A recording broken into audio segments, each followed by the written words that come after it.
Calon haji asal Sulawesi Tenggara tiba di Asrama Haji Sudiang pada Sabtu 1 Juni 2024 kemarin. Mereka terdiri dari 442 jemaah calon haji, sementara 8 lainnya merupakan petugas haji.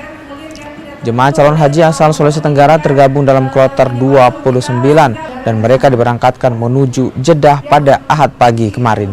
Jemaah calon haji asal Sulawesi Tenggara di Embarkasi Makassar terbagi dalam 5 kloter dengan total 2.122 orang.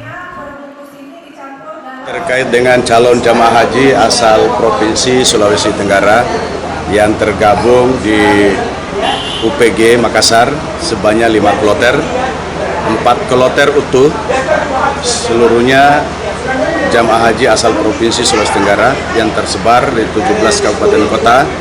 Yang 1 kloter adalah gabungan dengan calon jamaah haji dari Provinsi Sulawesi Selatan. Kalau semua jemaah berapa?